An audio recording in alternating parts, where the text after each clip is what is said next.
Assalamualaikum warahmatullahi wabarakatuh. Perkenalkan, nama saya Fauzan Azima dengan stambuk A501919014. Saya dari kelas B.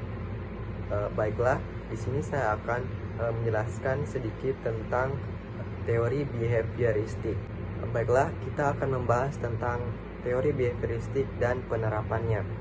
Teman-teman tahu apa itu teori behavioristik? Oke, sebelum masuk ke pembahasan, saya di sini akan menjelaskan atau memberitahukan tujuan pembelajaran atau tujuan saya memberikan informasi ini, yaitu diharapkan setelah menonton video ini, penonton diharapkan bisa memahami teori behavioristik dan penerapannya. Oke, kita akan masuk ke materi.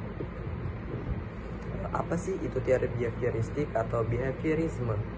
Oke, di sini saya akan menjelaskan. Nah, teori behavioristik merupakan sebuah teori yang bukan hanya berurusan dengan perilaku, tetapi yang hasilnya dapat diukur, diamati, dan dihasilkan oleh respon pelajar terhadap rangsangannya. Di sini saya akan menjelaskan ada 4 tokoh pendiri teori behavioristik. Yang pertama yaitu Edward L. Thorndike. Edward ini adalah seorang psikologis terkemuka Amerika Serikat yang mengembangkan teorinya tentang belajar koneksionisme.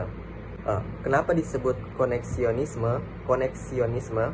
Karena belajar merupakan proses pembentukan koneksi-koneksi antara stimulus dan juga respon. Hukum tentang belajar Thorndike. Nah, hukum belajar Thorndike ini ada 3. Yang pertama yaitu hukum kesiapan, hukum latihan, dan hukum akibat. Kita akan bahas satu-satu. Hukum kesiapan. Nah, hukum kesiapan yaitu kesiapan individu dalam melakukan sesuatu, yaitu kecenderungan untuk bertindak. Contoh penerapan hukum kesiapan. Mahasiswa harus datang tepat waktu sesuai dengan jadwal yang ada. Apabila mahasiswa tersebut telat, dia harus menerima hukuman. Yang kedua, hukum latihan. Tindakan akan menjadi lebih kuat karena latihan-latihan, tetapi akan melemah bila koneksi dihentikan.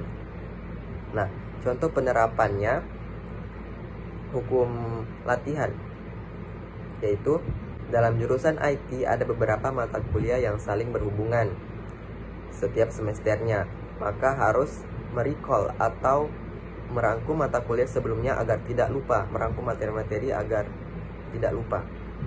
Yang ketiga, hukum akibat. Apabila hubungan antara respon dan stimulus menimbulkan kepuasan, maka tingkatan penguatannya semakin besar dan sebaliknya. Contoh penerapan hukum akibat yaitu mahasiswa tidak mengerti tentang pemrograman dan kemudian ia mengikuti les di luar agar ia bisa mengerti. Tetapi jika mahasiswa ini tidak mengerti juga, ia akan menjadi jenuh dan malas. Teori pengkondisian klasik. Oke, teori pengkondisian klasik. Ivan Pavlov merupakan fisiologis sekaligus dokter asal Rusia yang menjadi salah satu ahli teori behavioristik. Nah, teori ini didasari percobaan Ivan Pavlov menggunakan objek yaitu anjing. Teori Pavlov dikenal dengan response conditioning atau teori klasik. Teori contiguous conditioning oleh Edwin R. Guthrie. Edwin R. seorang psikologis perilaku. Ia pertama bekerja sebagai guru matematika dan filsuf, tetapi kemudian ia beralih ke psikologi. Edwin berpendapat bahwa tingkah laku manusia itu dapat diubah. Tingkah laku baik dapat diubah menjadi buruk dan sebaliknya. Hukuman merubah cara individu merespons stimulus tertentu dan mengemukakan cara dalam 3 metode.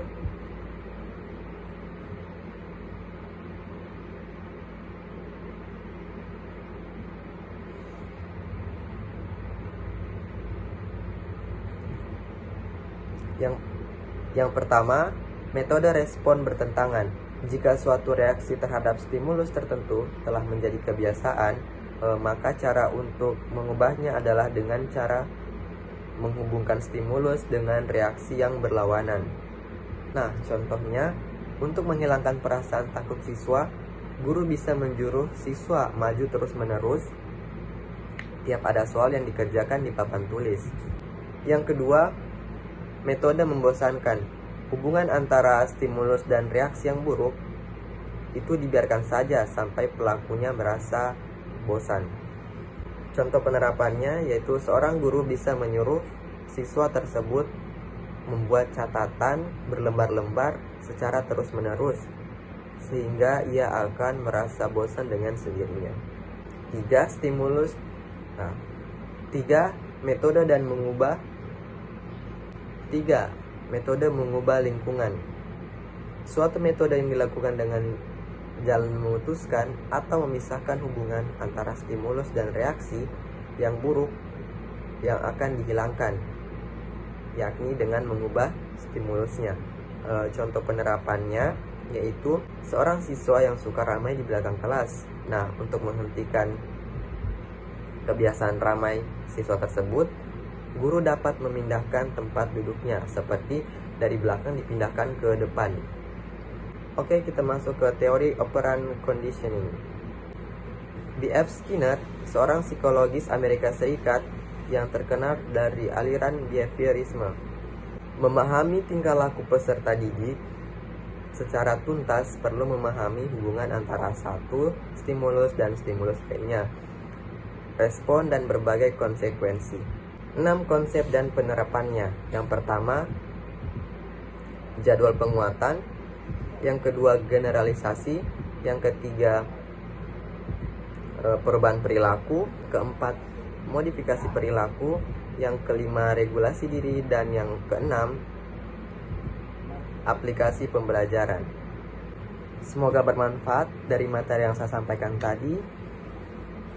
Dan sampai jumpa.